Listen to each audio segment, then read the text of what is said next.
welcome to this afternoon's seminar, and thank you very much for your participation. We are indeed very honored and privileged to have with us Dr. Mustafa Ceric, the Grand Mufti Emeritus of Bosnia-Herzegovina. And for Dr. Ceric, we have already circulated his impressive biographical information and credentials, so I will not repeat that. Only to say 3 points. One, Dr. Ceric represents the best of traditional Islamic learning and the Western modern learning. He grew up and educated in the traditional Islamic way, and he studied in the renowned Al-Azhar University, and then he pursued his PhD in Chicago, University of Chicago, under the guidance and mentorship of the late Professor Fazlur Rahman, who in his career as a professor had produced many of the current prominent Islamic thinkers in Islamic world today. And it's very important to be steeped in Islamic traditions, because it provides the kind of guiding post and compass when you deal and you find solutions to the religious issues in contemporary society. Second point, Dr. Ceric is not new to the region. He's not new to durians. He loved durians very much. He spent a good number of years in Kuala Lumpur in the early 90s when he was the professor in East Tech in Kuala Lumpur, and that was when the Bosnian War broke out. And as you know, Malaysia also played host to a good number of Bosnian refugees. Third, Dr. Ceric himself was the Grand Mufti of Bosnia for 20 years. He has retired, he stepped down from office after 20 years of sterling service. And this is very unique, experience in Islamic, especially the Arab world, because leaders in position never give up their positions. They only give up their positions for 3 reasons. Either they die in office, they get assassinated, or they get deposed. But Dr. Ceric himself, he has voluntarily stepped down because he believed in succession and renewal. But Bosnia did not let him go entirely. That's why he's given the title of Emeritus. I think you are the only Grand Mufti Emeritus in the world. I suppose. It is the fault. Yeah. Now, for today's seminar, we are with the Grand Mufti over the last few days, and he has constantly reminded us that we are living today in a very troubled world, and in a dangerously troubled world where confrontations and conflicts are the order of the day, from South China Sea to Ukraine, Russia, to Central Asia, to Middle East, and many states in Africa. And a high percentage of these conflicts are in fact religious-based. Pew Research Center released the latest report late last year, and they detected, or they found, that the number of religious-based conflicts had tremendously increased over the last 5 years. Now, one conflict that has really caught world attention, international attention, was the Bosnian Wars from 1992 to 1995, involving the ethnic communities of Croatia, Bosnia, and Serbia. And the Bosnian Wars was one of the bloodiest conflicts in post-World War II Europe. 100,000 people lost their lives, 2 million people got displaced. And I mean, we receive and we read reports about the horrendous crimes committed against women, children, the kind of ethnic cleansing that happened during the war. But the war ended after the Dayton Agreement. And the amazing thing about Bosnia-Herzegovina is that the people managed to pick themselves up. They engaged in national reconciliation, peace building, and they built the new nation of Bosnia-Herzegovina. In spite of the haunting experiences and the crime and the ethnic cleansing, instead of taking vengeance, the kind of philosophy of eye for an eye, tooth for a tooth, the Bosnians approached reconciliation with full of mercy and compassion. This is really an amazing model for reconciliation and peace building that the world can learn from, that all of us can learn from. And no other person to share the Bosnian experiences in reconciliation and peace building than Dr. Mustafa, Ceric himself. Well, when he was appointed as the Grand Mufti in 1993 during the Balkan Wars, was right thick in the war itself and involved in the reconciliation and the rebuilding and the peace building, leading the people in Bosnia. So in fact today we hope that he can share with us as first part of the lecture what are the experiences, the lessons, the learning points, the positive factors, and even the problems and the challenges that Bosnians faced, after the war when they were doing the reconciliation and peace building. Now, the second part of the lecture, I hope Dr. Shah, you can, because this seminar is organized by the SRP, which is the acronym for Studies in Inter-Religious Relations in Rural Societies, SRP.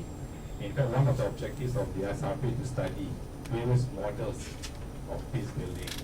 So we hope that after you touch on the specific experiences, example of Bosnia-Herzegovina, whether you can then take a step back and then extrapolate to see what you think will be the good ingredients, for a peace building model.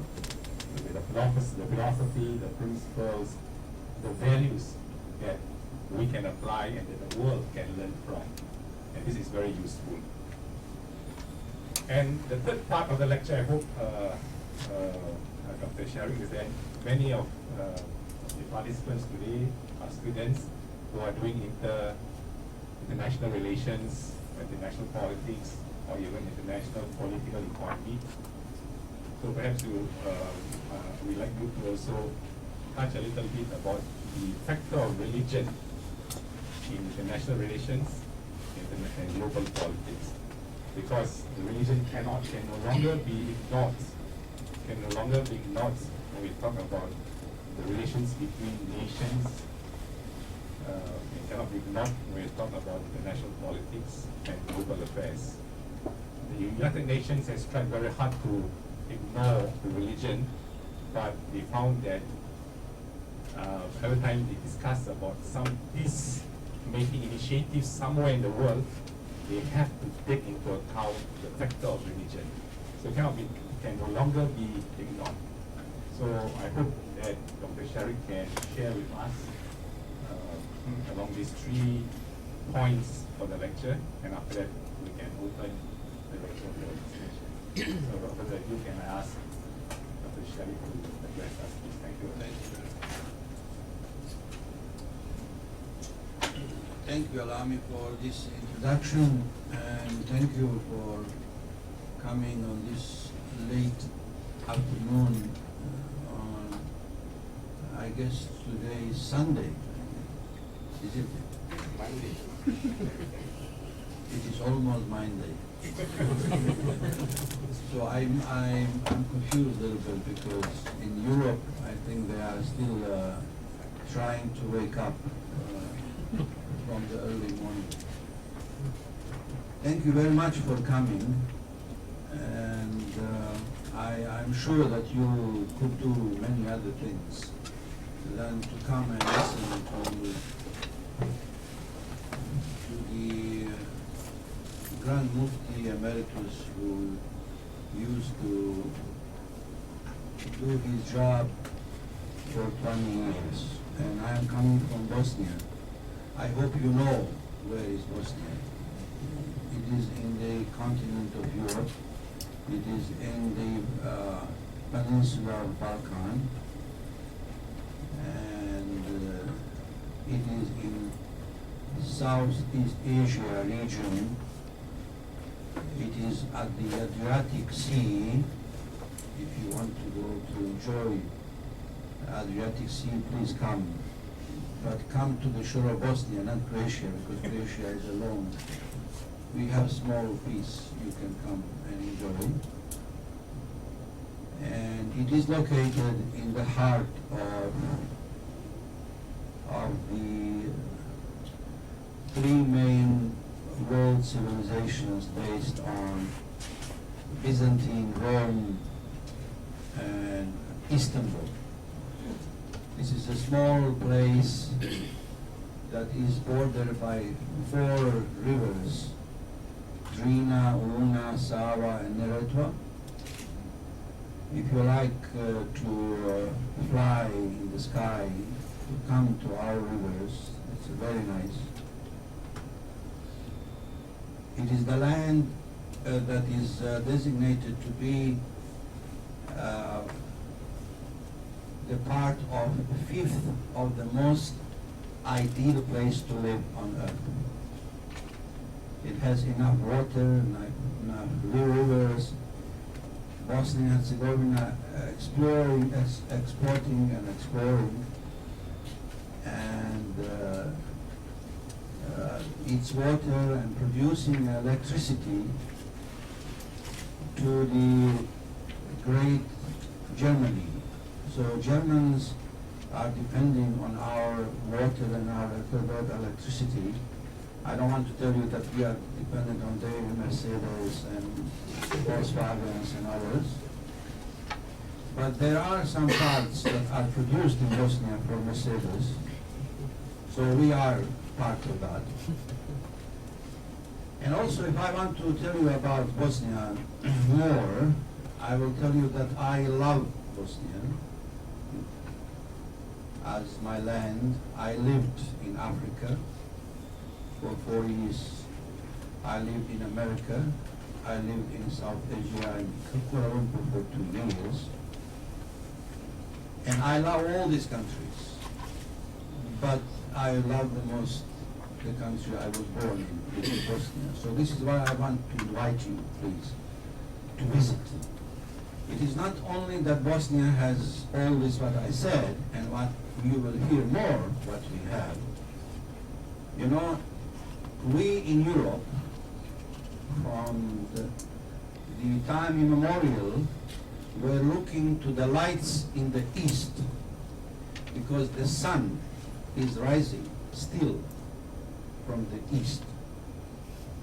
So all the prophets, all the sacred books, all the revelations, all the connection between the heaven and the earth happened in the east, not in the west. Why God did not send us Europeans any prophet, I don't know. Probably we are so good that we don't need prophets, or we are so bad that even the prophets cannot help us. So then it is better to ignore these people in Europe as far as religion is concerned. And therefore all the prophets that have emerged in history, from Adam to Moses, Jesus, Abraham before them, and Muhammad, peace be upon all of them, they came in the east, isn't it? So we in Europe always listening signals from the east. And we are waiting there for the rise of the sun. But the problem is that sometimes we can recognize signals, right signals, from the big noises that is coming from the east. And this is why we are sometimes confused. But anyway, Bosnia-Herzegovina is the place where all these signals and noises and everything came and met in one place. So beautiful and so nice. And I am coming just greeting you from this beautiful place.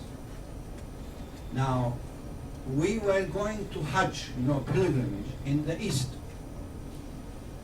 Now, recently, when I was coming back to Sarajevo, I saw some people speaking Arabic.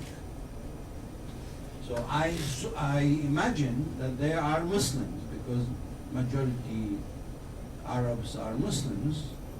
We least expect that there are Arab Christians. But then I talked to them, and then I realized that they are Christians.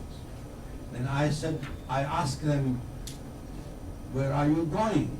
They said, we are going to pilgrimage, to Hajj. Where? In Bosnia. Why? Because Mary has appeared there in Medjugorje. You heard about it? So you can see that a long time ago, we were going seeking blessings in the East. Now people from the West coming to Bosnia to seek the blessings of Mary in Bosnia. Okay, you go on Google and you will find the Medjugorje. Now, let me come back to the task that you asked me.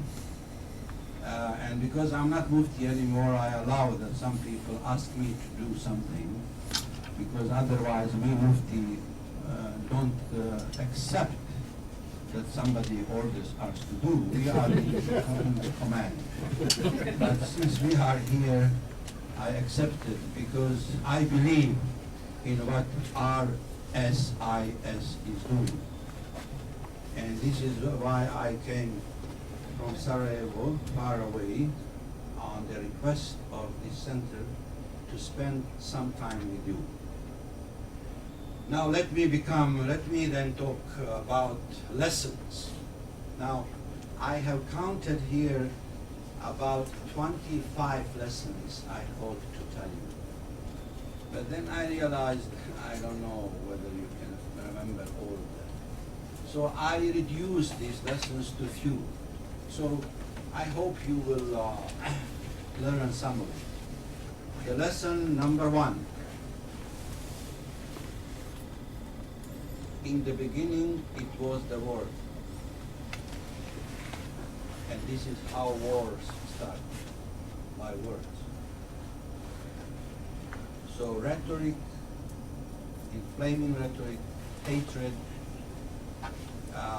preparing the human mind, preparing those warriors to for the act of killing. And in order for you to kill somebody, you have to hate him. And in order to hate him, you have to picture him that he is the ugliest person or the ugliest item that you can imagine, that he is uglier than the Satan himself. If you don't believe in Satan or Satan,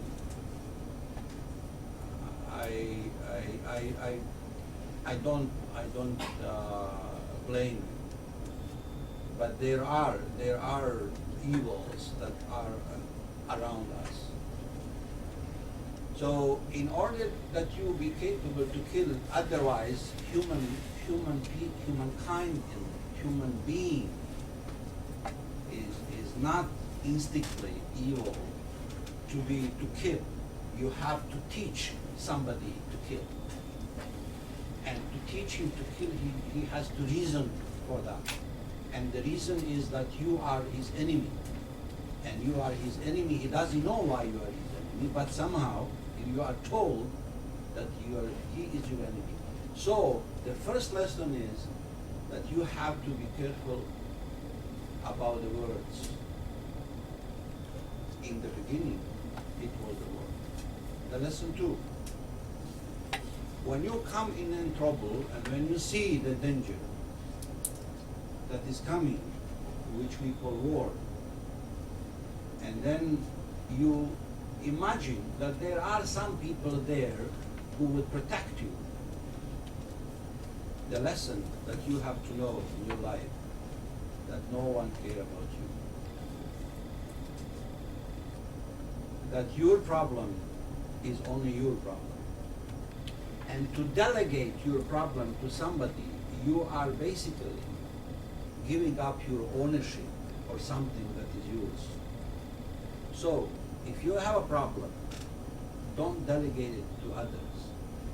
You have to face your problem by yourself. Otherwise, you will lose the right to solution. And then the problem will always be the problem. You will never solve it because those that you delegate the problem are not taking it seriously to solve it. The lesson number 3.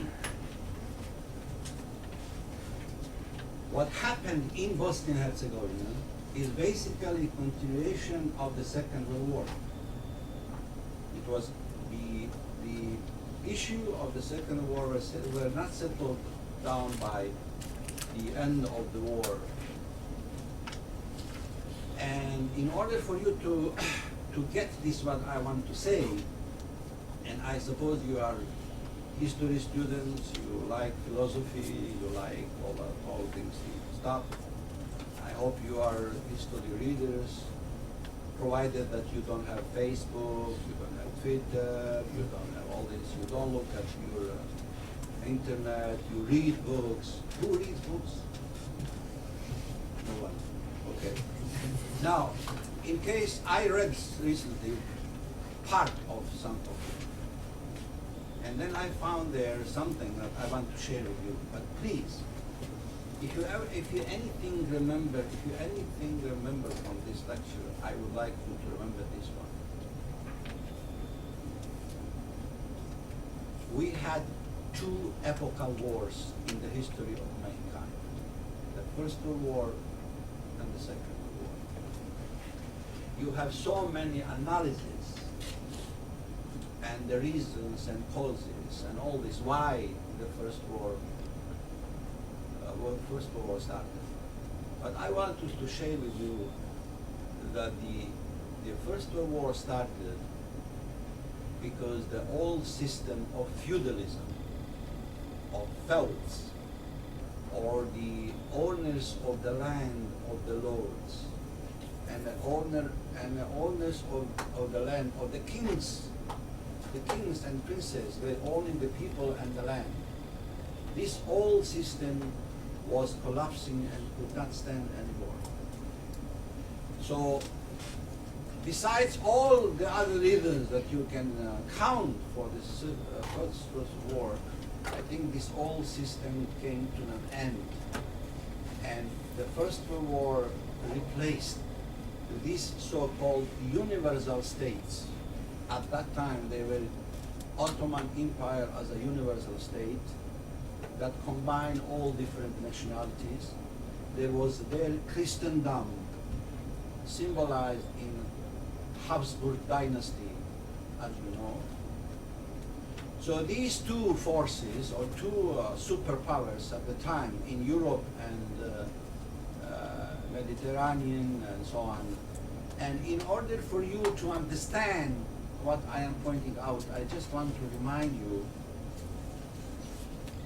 that according to some historians, there were 12 civilizations in the history of mankind. You can count more, but take 12, that's enough. 7 of them are dead, but 5 civilizations are living today that can be called civilization: Japanese, Chinese, Indian, Western, and Islamic. Okay, so I don't need to tell you about the Chinese and Japanese and Indian civilizations because you know this better than I do. Except I would recommend you to visit Forbidden City. This is in Peking. This is very, very. If you didn't visit, please visit there. And when you come back, probably I'll meet you and I'll ask you what did you see. I saw many things, but no time to tell you. Now, these two civilizations I'm talking about, so-called Western civilization and Islamic civilization, these two civilizations are Simon twins. They are so much connected, mind, by soul, by destiny, by history, by good, by evil, by all this, whatever you can have it happen to your mind. These two civilizations are together, and they cannot be innocent from each other. They do good to each other. They do good harm each other. They do evil to each other, but they cannot live without each other, because this is the region of Mediterranean, Mesopotamia, Middle East, Europe.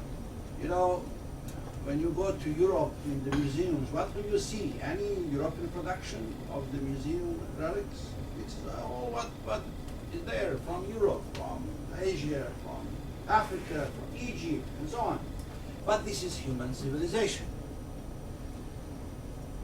I am emphasizing this point to bring back your mind to the fact that the First World War started and ended by the cancelling or collapsing of these two so-called universal states that different small people lived under their patronage, the Ottoman Empire and Austro-Hungary. So this collapse of this feudalism, universal states, made so many small nations, including my nation,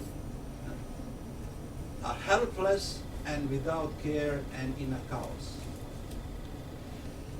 What was the substitute replacement of this universal states? The Europeans came to the idea, because we are not anymore living in the universal state, we have to create our own small local national state. So this is how we came to the idea of nation states. But what this nationalism came about, this nationalism was the cause for the Second World War. This is the continuation. Why? Because when Hitler got this idea that nations are the one to rule the world, not the king, not the prince, but the nations. So he got this idea that, well, if that is the case, whose nation, which nation is the most powerful? Which nation is the super? And then Hitler said, the Aryan nations is the super nation. So all other nations should be under the control of one nation. Tribalism, all right? And this was the cause for the Second World War. And we know what happened in Second World War. And the result of the Second World War was what? The collapse of this idea of fascism. But was fascism defeated? I think so. I think it's not. So after after the Second World War, the world was faced or left by two options: liberal democracy of the West, or totalitarian socialism or communism of the East, of the Soviet Union.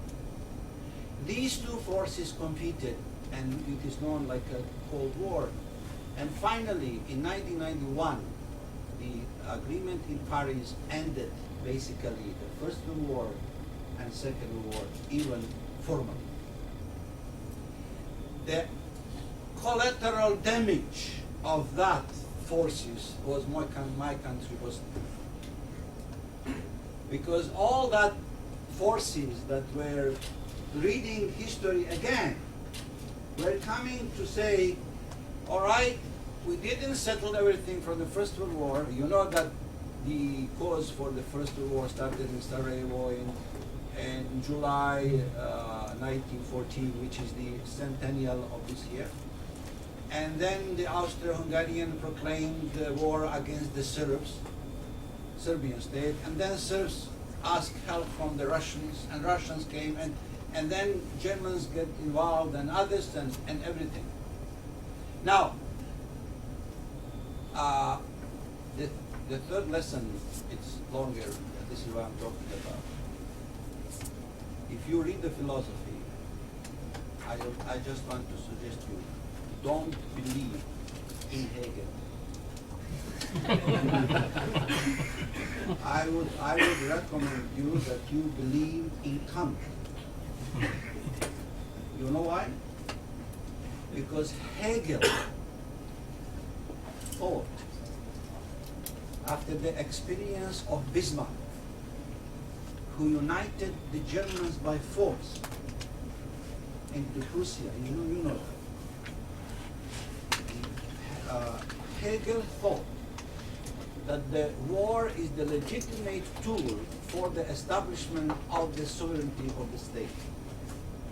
And that the war is legitimate not only in the war, but the war is legitimate in the peace as well. So to maintain the sovereignty of the state, you have to be all the time in the state of war. The one who challenged this idea of Hegel's philosophy of war as a legitimate tool for the establishment of the national state was Kant. Because he developed something, the idea of this objective morality. Hegel, we have to thank Hegel. I could bring you so many Muslims and Christians and so on, but I like Hegel because he's combination of everything. Hegel taught us that there must be there, somewhere in the sky, in our mind, in our conscience, there must be something God hidden, deeply hidden in us, what is called morality, conscience. And therefore, we must develop something that should be called international law of the relationship between the states. You know, before the Second World War, the relationship were between the kings. You know, even today, you are driving here on the left side, because when I came to East, I always, wondered that you are driving wrong way. You go left. And I'm driving right. But why we are driving? Because the king said that's okay. Even the fork what we eat, it was made by king, by prince. So many things that we are using now, they went by kings, not by parliament. So there was a competition, rivalry between the kings and princes and all this, after Magna Carta and Westphalia and all this. But after the First World War, there were no relationship between the kings. It was the relationship between the nations, between the states. So there was the biggest difficulty how to make a sound relationship between two states, four states, all the states. So this is, the Kant came to the idea, we need international law. And thanks God that we had President of the United States of America, Roosevelt, who listened to Kant, not to Hegel. But if Hitler won the Second World War, then Kant would be probably buried somewhere, and we wouldn't hear from him. So the Hegel would prevail. So the competition philosophically between the Hegel and Kant, I think, that we are lucky, you are lucky, and me are lucky, that Kant won over Hegel, so that we have United Nations, so that we have international law, the idea of international law, so that we have international court, where Ceric and Mladic are now in the Hague. So that we also, Khmer these people from Cambodia, also were brought in justice. And so that we know, at least implicitly in the mind, that there is somebody there, somehow, some institution in the world, that one day, if you do crimes against humanity, somebody will bring you to justice. This is their second lesson. The third lesson, don't believe in Hegel, believe in God. But before that, believe in God, of course. Because now the fourth lesson is, it is a very short one. Remember that the law, even international, is not in the book. It is in the heart. So you have to look at your heart. Please read books, but keep your heart honest and keep your heart clean. Keep your heart alive. You know what is your heart? I don't know which religions you are. I guess you are so many different religions. But you can share one thing with my religion, Islam. Christianity and Judaism. This is the right tradition. We are told in the Old Testament, New Testament, and the Quran, the Last Testament, that Adam was the first man and Eve was his. I don't believe that Eve was created from Adam's. What was it? She was created as Adam was created. Anyway. And he was no dead nor alive, but God has put in him his spirit, and then he became a human being. So this spirit that God has put in him is in every one of us. So what we all of us having this spirit of God in us, which we call faith, trust. No people without faith, no people without trust. I recently found a book in the American Library called The Faith of the Faithless. So people who don't believe in God, they said we have faith. So I don't want to check their faith, but anyway, they claim that.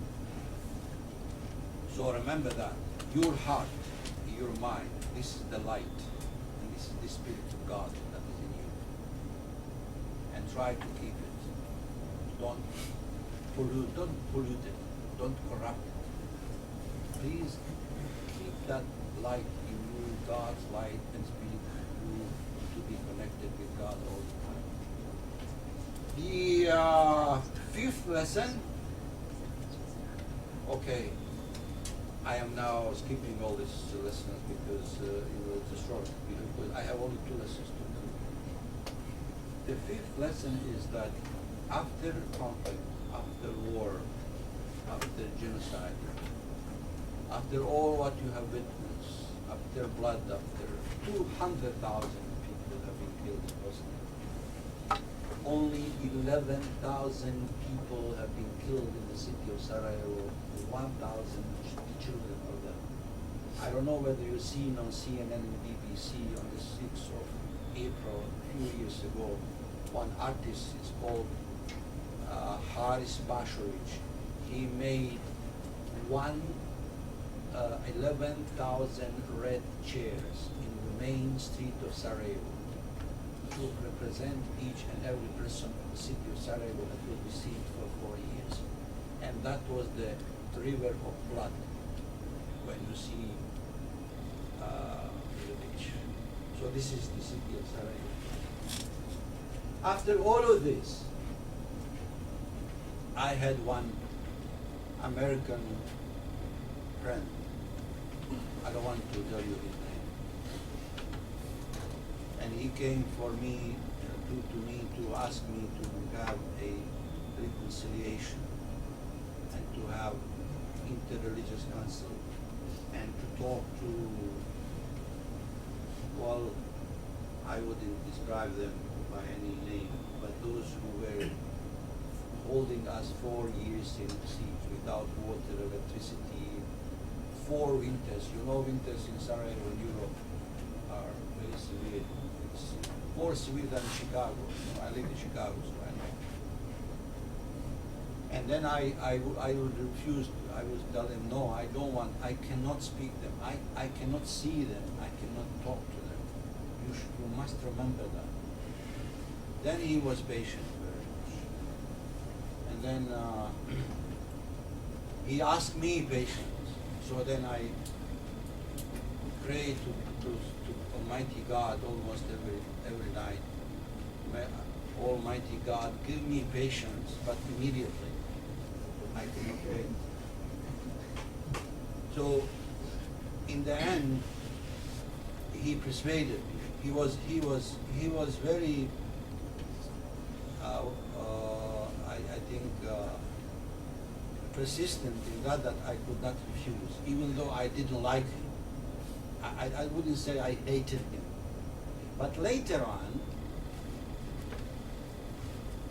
I just wanted to relate to you this incident of 11th of September. After a month, he called me and he said, we are going to have a meeting in New York, please come, of religious people to see what we, and then of course I came immediately. And then I gave the chance to speak and I said to him, Mr. Wendley, I came to New York because you came to Sarajevo. I consider you my bitter friend because I had so many sweet friends who were telling me, don't talk them, hate them, you know, they are your enemies. But then I got sugar very, very high and blood pressure. But your bitterness, like a lemon, gave me healthy views of what I should do. So I am very grateful to you for your bitterness now. And I wish that I have in my life more bitter friends than sweet friends. Because bitter friends are your real friends who tell you the truth. And you don't like it, but later on you like it. So I said to him, I came now to New York to be your bitter friend. To tell you certain things, probably that you will have. And even today when we meet each other, we greet each other like, hello, my bitter friend. Now, why I'm telling you this, and this is a lesson, is important. Of course, I broke his eyes and I broke his, and we started talking with the representative of the Orthodox Serbian, you can imagine, Catholic, the Jews. Then we went to Vienna for 3 days to create a religious council. It was 3 days. And those who were the brokers for this, they saw in us that we are not reaching any agreement. Then they asked us to go to theater to listen to this Beethoven and this, so to get some music. In the end, after 3 years, we did construct the Interreligious Council of Bosnia-Herzegovina for the reconciliation starting with religion. And because none of us wanted to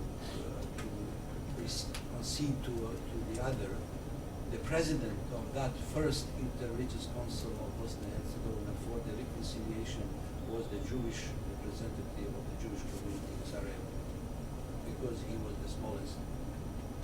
So this wisdom, don't neglect small enemy, small disease, and small wisdom, and small fire.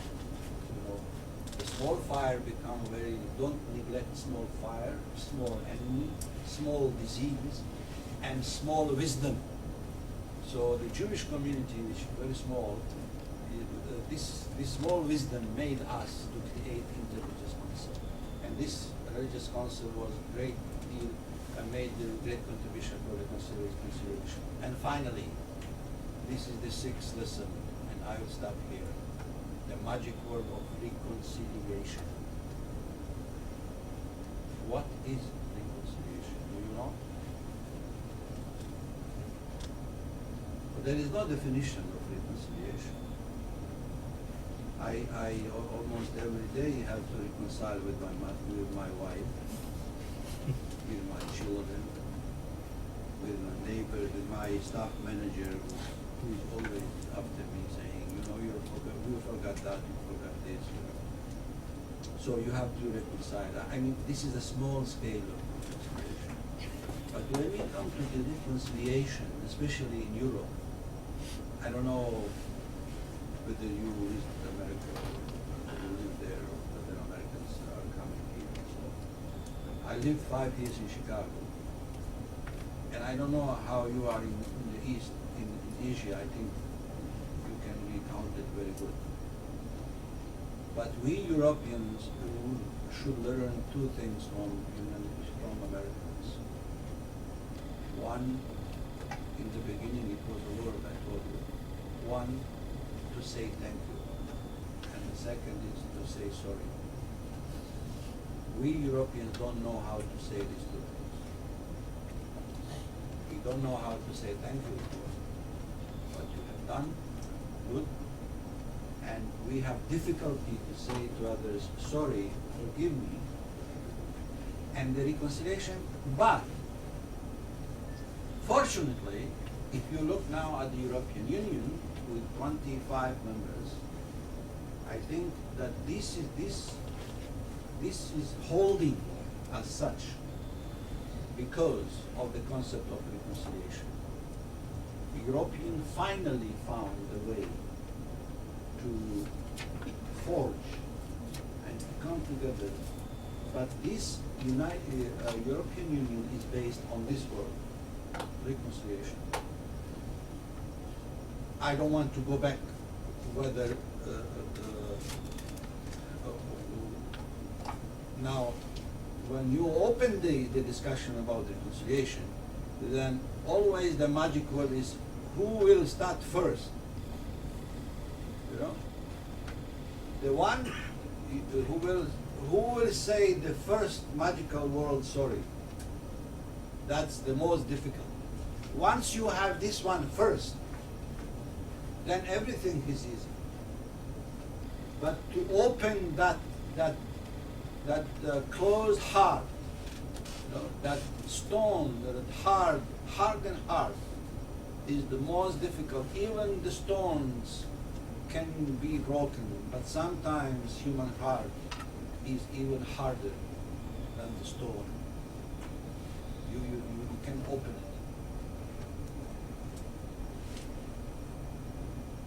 We are opening our hearts in Bosnia-Herzegovina for the reconciliation after this bloody war and after genocide and so on. Well, there is no general assessment, and to say generalization is always dangerous. You have to understand that each and every individual has his own experience. So each and every one. But one thing that I would like to share with you, sharing and coming from the Abrahamic tradition of the Old Testament, which is very clear about retaliation and revenge, eye by eye, nose by nose, and ear by ear. This is very clear. No confusion about that. I don't know whether you noticed. If you didn't, I would like you to go back, and probably that can be reason for you to think what these people are doing in the name of Islam now in some area of the world. I would not consider that they are missing this part of what is the last testament, because in the Quran and if you read the Quran and the Old Testament, you will find so many similarities that I always say to my friends, Jews and Christians, we have no difficulty without differences. We have difficulty without similarities. We don't know how to live with them. Because the similars are more severe to each other than those who are different. The most bloodiest wars in the history were among the Catholics, between the Catholics and Protestants. And now you can see that sometimes that the bloodshed between the Shia and Sunnis, who are similar, not different, similar. So the enigma or the puzzle of similarity of people, how they can settle their similarities, is more difficult for me than to settle the differences. Because if we are different, for me, I want to show you how nice I am, so that you accept me. But if you are similar to me, I am not interested in you, because I am afraid that you are not enough similar to me. So I want to make you similar to me. If I fail, that means you are responsible for that. So that kind of confusion of identity, how to make and how to is a little bit problematic. But in the Quran, and this is a lesson that I want to share with you, 20 years of my muftiship. I was in Kuala Lumpur, 1993, when in April they called me and told me that they elected me, not appointed, because we don't have the king to appoint the mufti. Mufti in Bosnia is elected by people. And they told me, you are elected mufti, grand mufti, and you should come. I left my family. I went to Zagreb, from Zagreb to Sarajevo, and I assumed the duty of mufti in May 1993. Sarajevo was besieged. The American Hercules drove me from Zagreb to Sarajevo 3 hours, which is only half an hour. Sarajevo, Zagreb. I entered the airport and then all the checks were about by the Serbian army entering Sarajevo city without electricity, and also shelling every day. Every day was shelling. Now, we dug this tunnel below the airport of Sarajevo, and we were able to go out and somehow to get food inside and outside and so on. So it lasted 4 years. Then, of course, after the war, Dayton Agreement and so on, then I went through the process of all this post-war recovery and all of this. This experience, of course, is interesting, and I cannot rate everything. But what I want to tell you, in order to encourage you not to be frustrated, in this process of war and post-war, you'll meet so good people, so nice people, so noble people, so giving people, that somehow, in the time of peace, you don't find them, like in the war. And in the war, you meet, of course, evil people, and so on. So the human behavior, because I always say that humans are not fixable, they are not predictable, and they are not instinctable. We are not by instinct, good or bad. We learn how to be good, and how to be bad. So in that respect, I hope that your school, your being here, your seminar in Singapore, you should keep in mind that you are here in the center of the largest population, and especially Muslim largest population, because the Muslims in this region are bigger in number than all 3 nations, the Arabs and Turks and Persians, who are the core of Islamic civilization. And this non-Arab Islamic phenomenon, I think, must be a model for, and also must be stimulus for other nations, especially in the Middle East.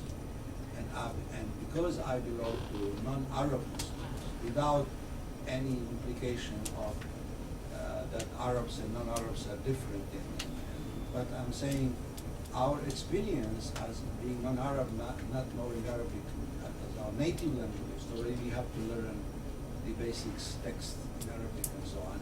I think we have a great potential to be a peacemaker. And of course, I am here by the grace of the Singapore government. They didn't pay me to tell you this, but then I think that's good talking for me to tell you. And I really appreciate this synergy that I find, this harmonization between civil society and the schools and your effort and the Muslim community, the Singapore government and all this. So I hope that Singapore might become a model for such thing to spread this idea of Kant as the international law that must regulate the relationship between the states and the nations in the world, rather than peace, rather than conflict, and that we have no choice but find a way of harmonization of our relationship in the future. And finally, when mothers who lost 5, 6 sons would come to me and tell me and ask me what to do, I had in my dream last night my son, 5 of them, coming, kissing me, hugging me, asking me, and then when I get in the morning, get up, I know that I will never see them, because they don't know even when they were killed. They didn't find their even remains and everything. There is no healing for these people except one drug. And this is why I think that Marx was right when he said that the religion is opium of people. But you know, drugs are used for pain killing. It's the painkillers, but drugs, not drugs for enjoyment, but drugs in drugstores for healing. So the best painkiller in this situation is faith. So the one who has faith in God this is the gift. Not everyone has. So to these mothers, what I was telling them, yes, you have right for revenge. It is in the Quran, it is in the Old Testament. But there is a small statement in the Quran which is the gold value. It is the value like gold, and even more than gold. It says like this: وَمَنْ تَصَدَّقَ بِهِ فَهُوَ كَفَّارَةٌ لَهُ. But those who forgive what others have done wrong to you, it is God forgiven your sins in the hereafter. So I would tell them, you have a right for revenge, but you have surprise, you have something that you compensate. God is compensating you with this. You cannot get back your sons. That's finished. But you can get this release.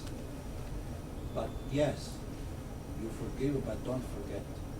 Because, as the theology says, we can't afford that God punishes us. But we cannot afford that God forgets us.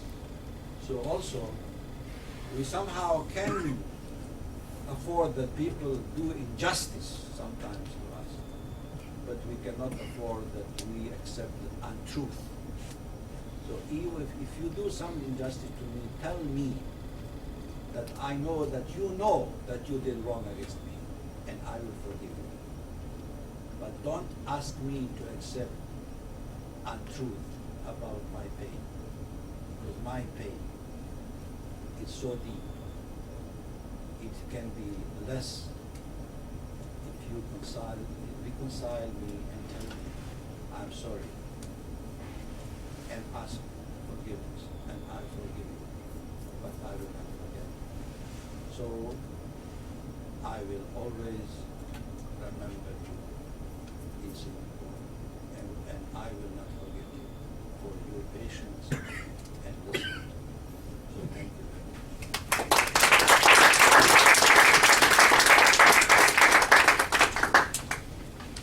Thank you, Dr. Ceric. We have about 40 minutes of discussion time, so I do not want to waste any more time. Can I invite all of you to ask questions or give your comments? We'll take a few questions at the time, a few comments, and then ask Dr. Ceric to respond to the questions or the comment. Please identify yourself, please. Thank you.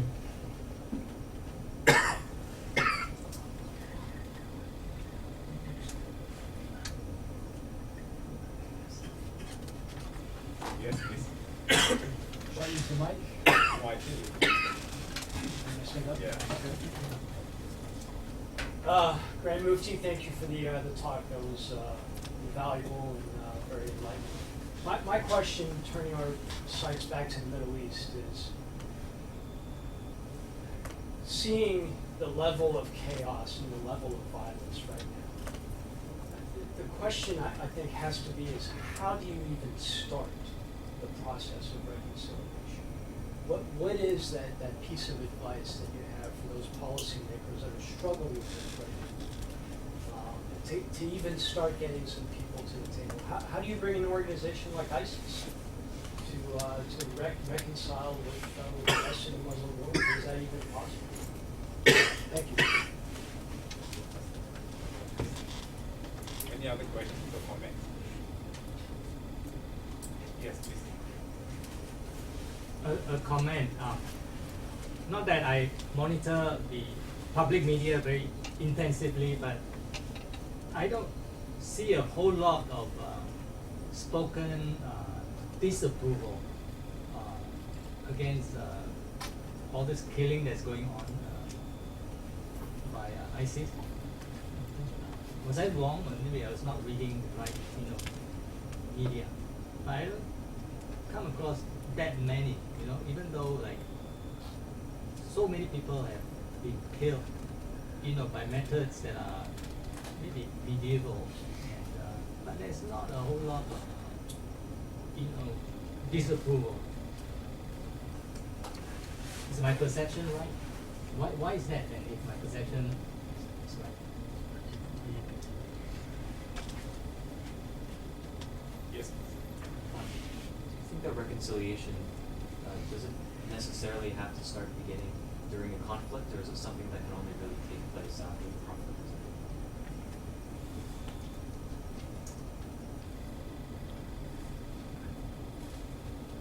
Yes, please.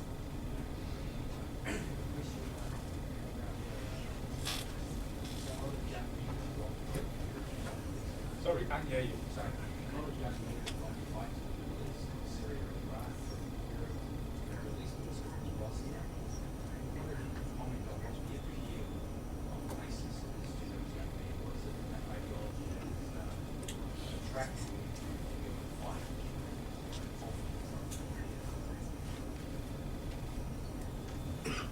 Okay.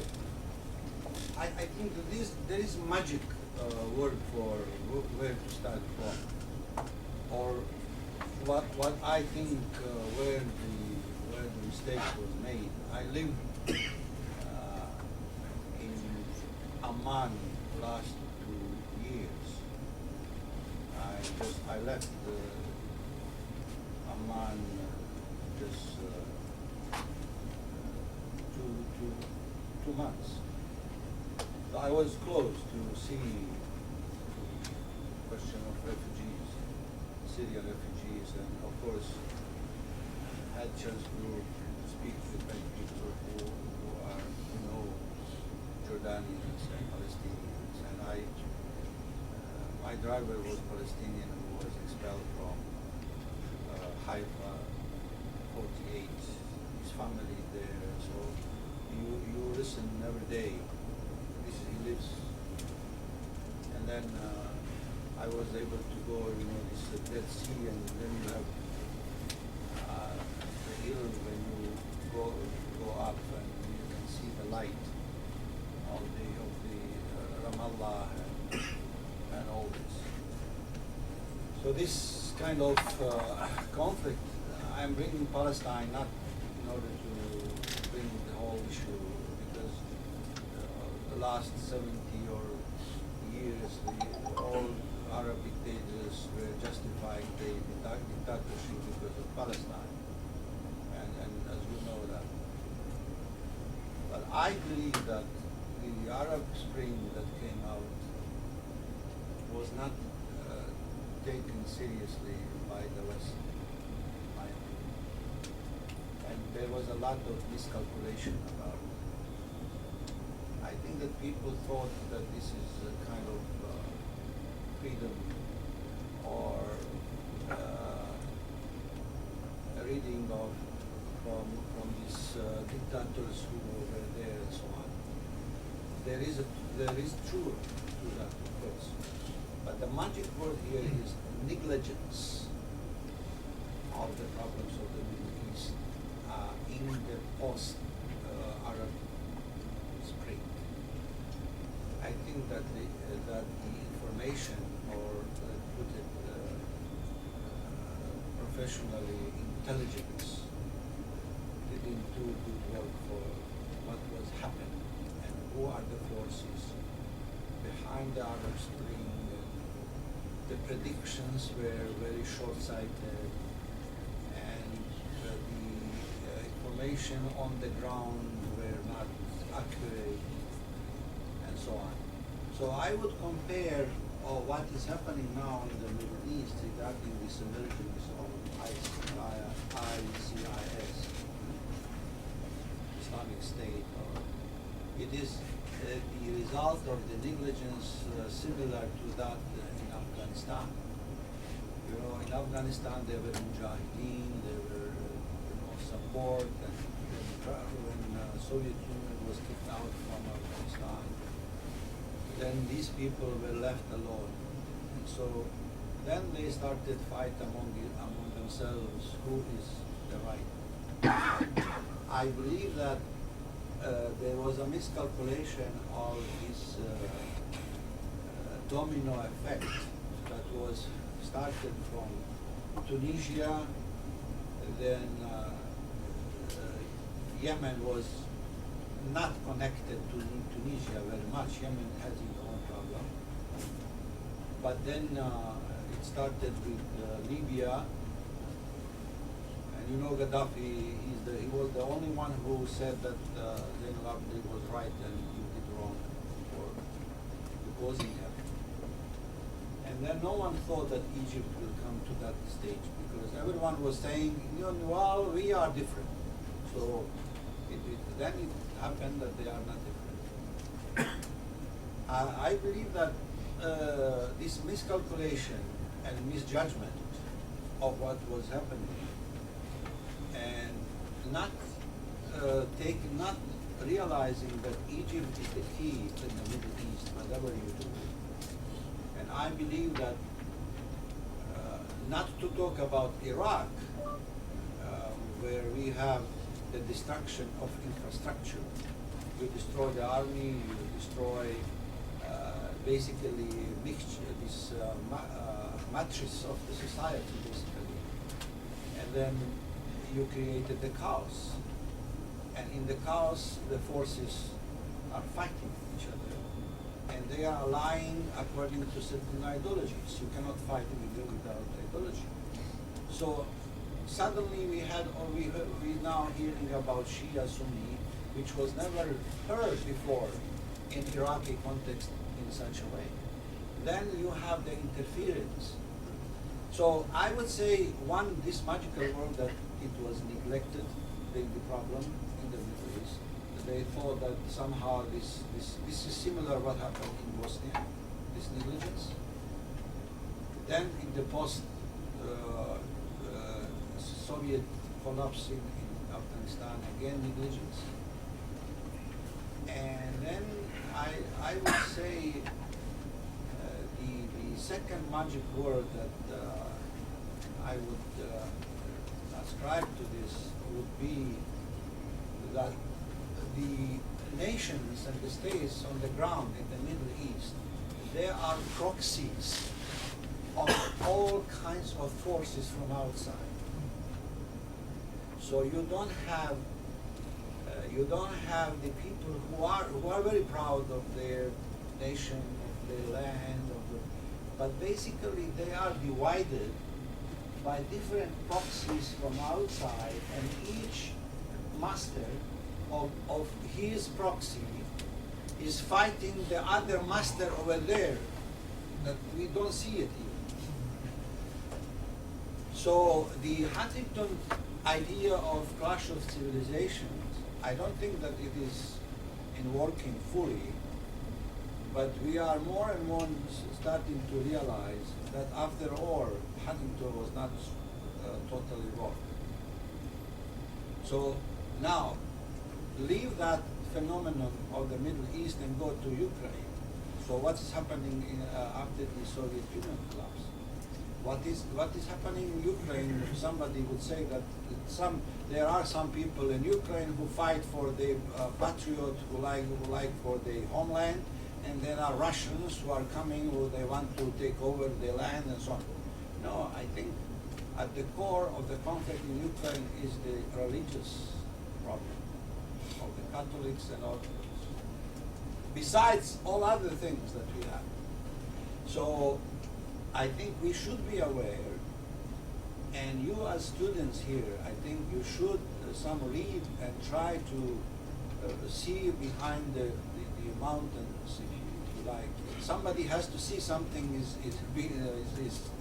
is walling behind the mountains and without the hills. And I think that the religion is going to be the biggest problem, and the most dangerous job in the future is two dangerous job in the future in the 20th century will be to be the theologian and to be the politician. These two are the most dangerous jobs. I see that the religion and politics must come somehow to synergy and to see how we are going to explain each other. The politicians must understand what is theology, because we have politicians who are ignorant of that. And on the other hand, we have theologians who don't understand the politics. I am not saying that they should practice politics as politicians, but we have so many theologians, especially in the Muslim world, who do not understand the consequences of political statements, of political agenda, of political, and they cannot recognize rhetorically what they mean, and they cannot recognize those who are offering them to get into the political agenda of certain groups, ideologies, and so on and so on. So I will come back again to say I am disappointed as a European, as belonging to this Simon twin civilization, two civilization, Islam and civilization, whether we like it each other or not, but we are just, we have to live, because no surgery, no operation there. If you try, the blood is dead, so we have to live. So, but these twins who have connected with their mind, they cannot move, they have to ask the other. So that's I think the connection of this. The alarming what is happening in UK recently, this proclamation of the high level, it shows this connection that what's happening in Iraq and there, the Londoners, it cannot be just sitting and watching there. It's not anymore Balkan, it's not anymore Europe, which means this is the whole area. So the solution for me is the seriousness in that, but when we come to the idea of proxies, who is proxy for whom? I think we have now two concepts that are colliding, as a consequences of the Cold War, and that is Russian and the Western competition around or Middle East. Russians lost Libya. They lost so many, Tunisia and others, and so they stuck too much to Syria, and they wouldn't lose Syria no matter how it costs. So then you have other forces that are Iran and all this. So this great confusion created. The world cannot be without kind of master. I mean, there must be somebody there who would take care of the international order. So we are now in the crisis of the lack of the command of the international order that we used to have. So for me, the solution is there to get serious, to get involved, to get attention, to stop further development of this kind of chaos that is there, and to show firmness in that there must be order in the Middle East. So the second question is killing. You said why these people are killing each other. What was the second question? Second question has to do with a strong voice of disapproval of all the killing by ISIS, since they claim to be Islamic. Has the authorities of Islam responded?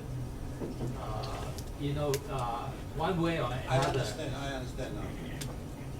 My dear friends, these people don't listen to anybody. Don't count on any authority, Muslim authority. Did Pope have the authority when he was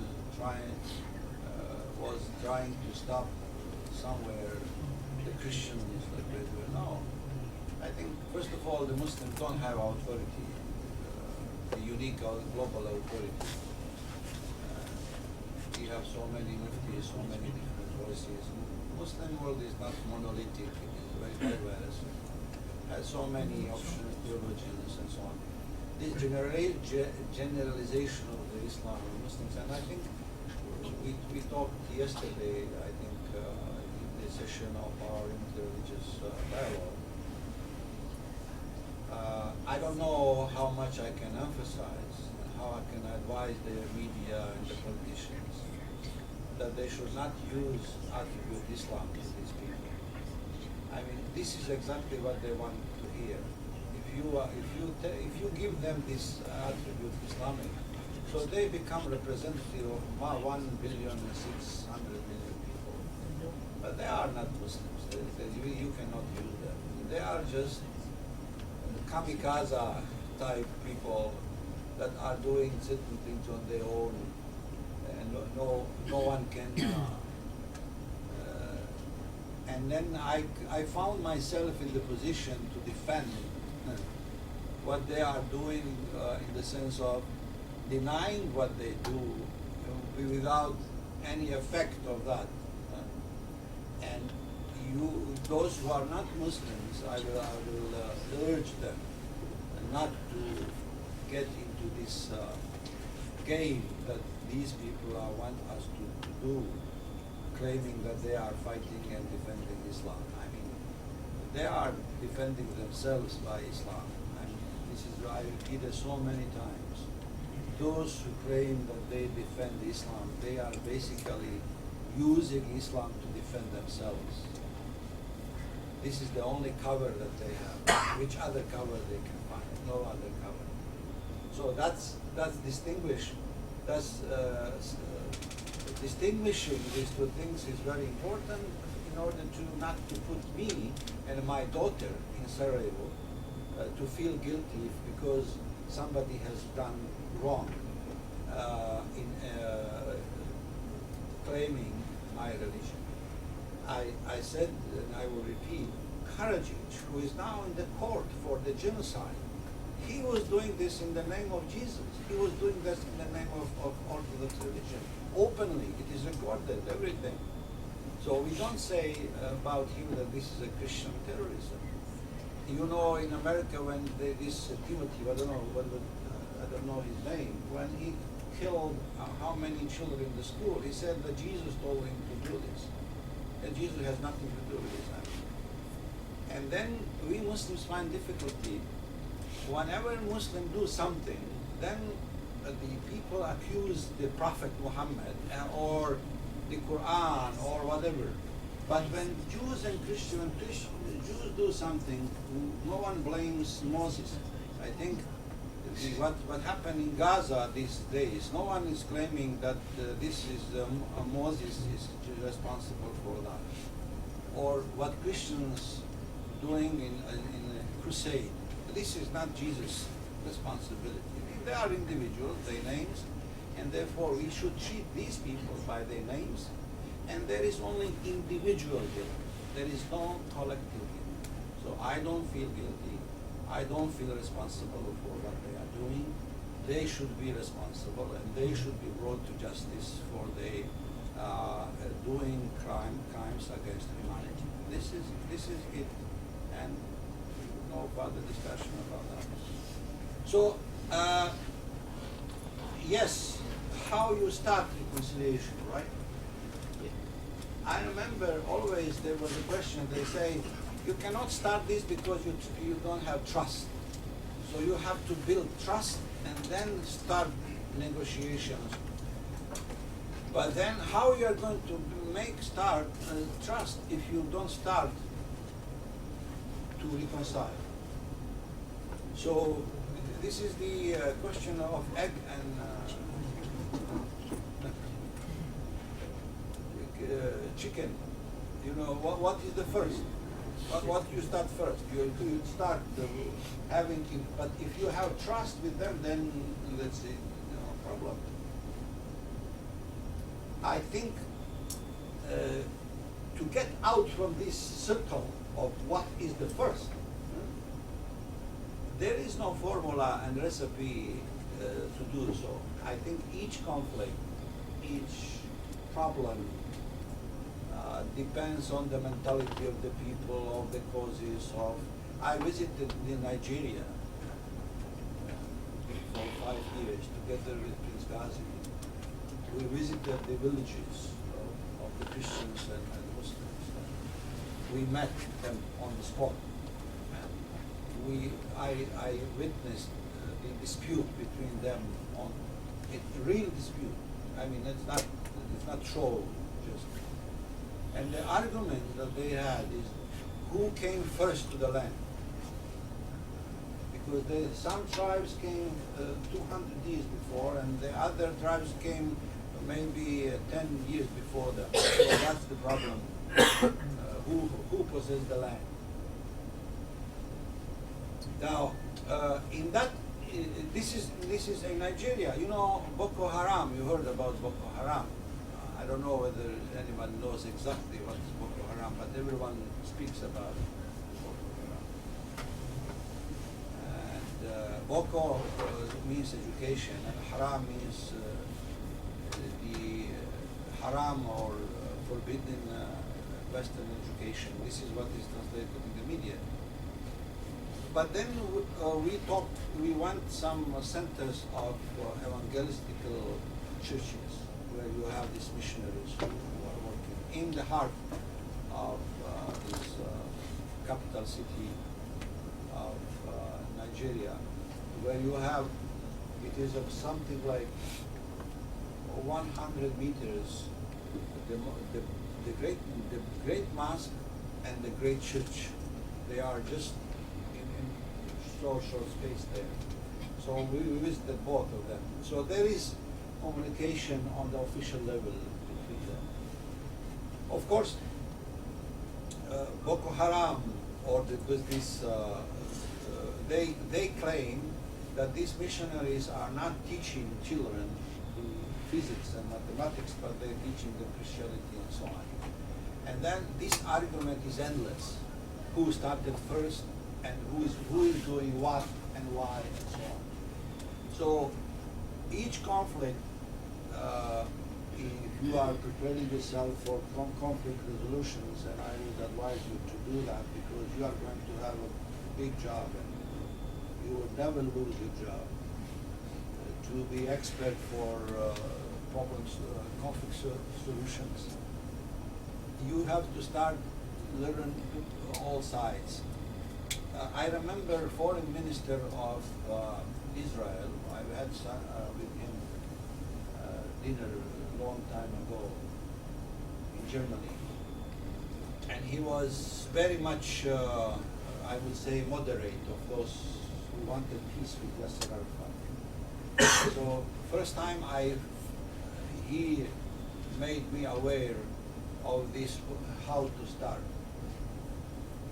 To start with having the trust, or to start with without trust but with the aim to build a trust, which means to start talking. So the key for any of this conflict is you just start speaking, you just start talking.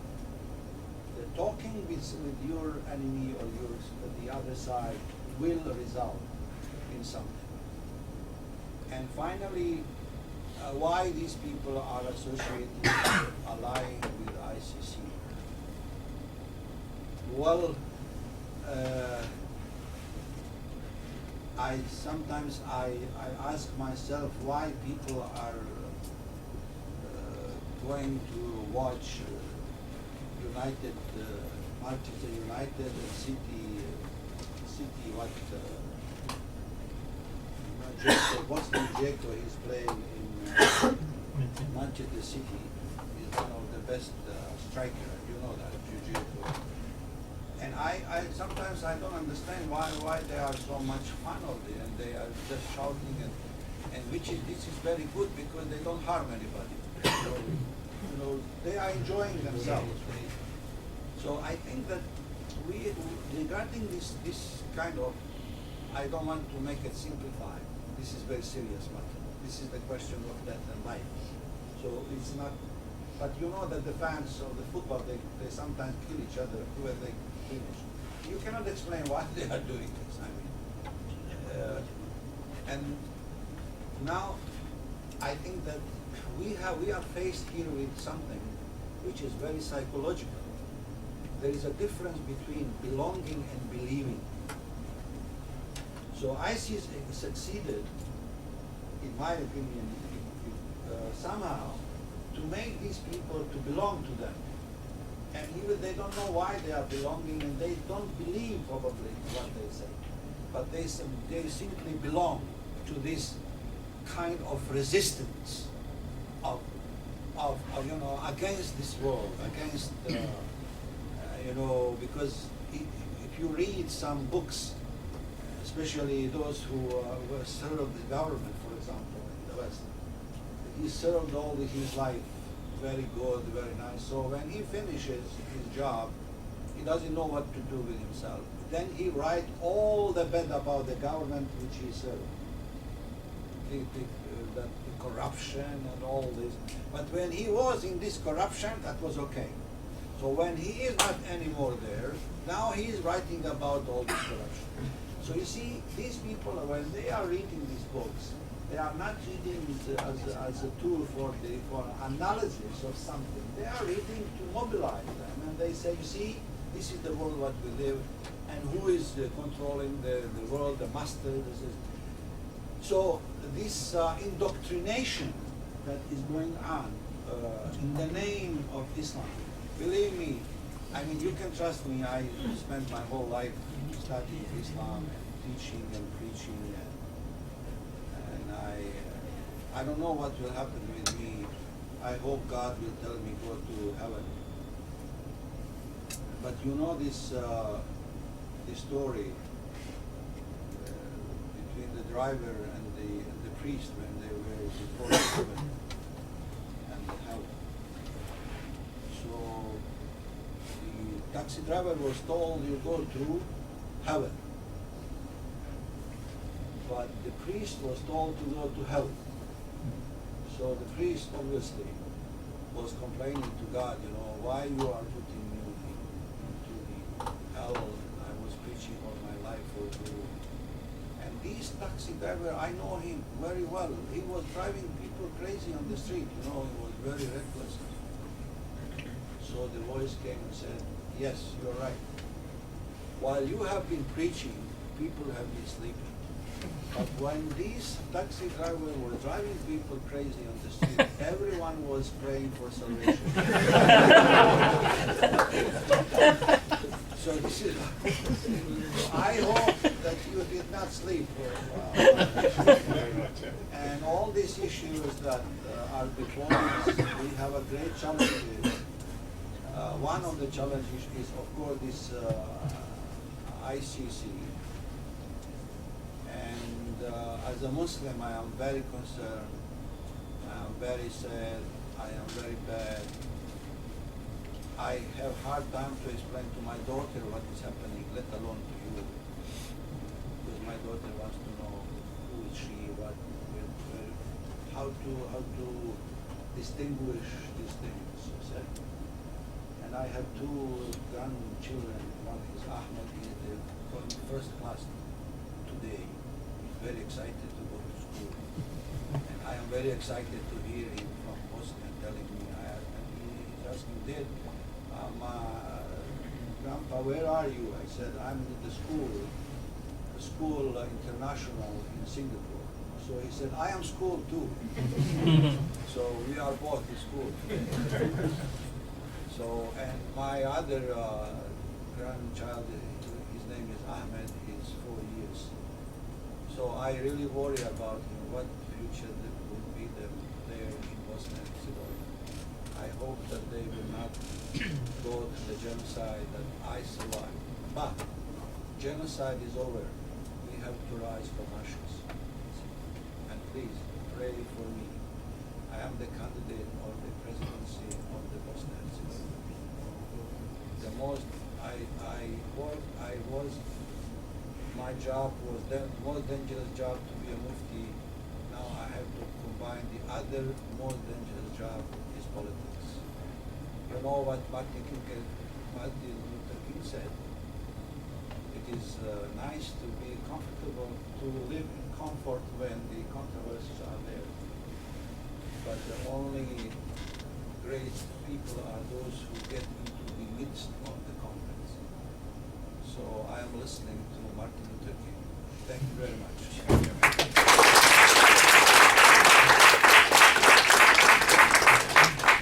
Thank you, Dr. Ceric, for sharing with us his thoughts and wisdom. And it's always easy to get situations of conflict. It's easy to start wars, conflicts, but most simple part, complex part is really reconciliation. So many complex factors play. So, and this is precisely what the SRP, or the newest program, which is the Studies in Inter-Religious Relations, is partly about. It's about reconciliation, it's about peace building. In plural society where religions are a big factor, and this is something which we like to share with all of you as who are in this room who are pursuing your master's program. The SRP will be introducing a module on violence and peace building in Islam and other world religions. It will be offered as an elective module in second trimester, and be delivered by Dr. Muhammad Ali. So I hope after this lecture, Dr. Ceric has created a lot of interest in you to pursue this subject matter, and I hope all of you will want to consider opting for this elective module. And for more information, of course, I think the publicity has not been out yet. But if there's anything you'd like to know, you can always approach Dr. Muhammad and ask him for more information about the module. So thank you very much, Dr. Ceric, and we wish you all the best for the presidential elections, and we pray that you will win the election. I hope you can vote for me. Okay, thank you.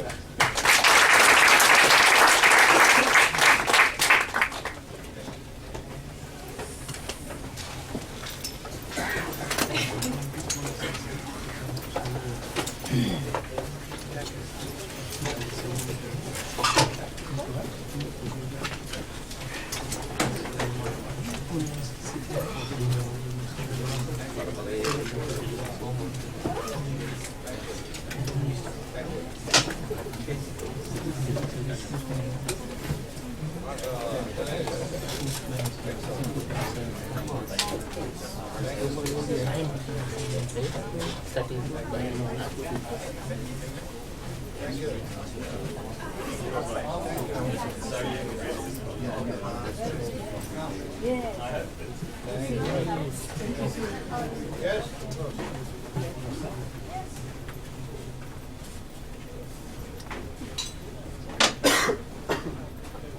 Thank you. Thank you.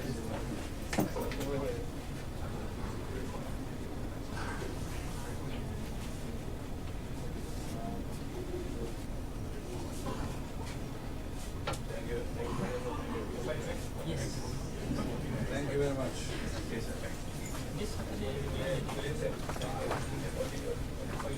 Thank you very much.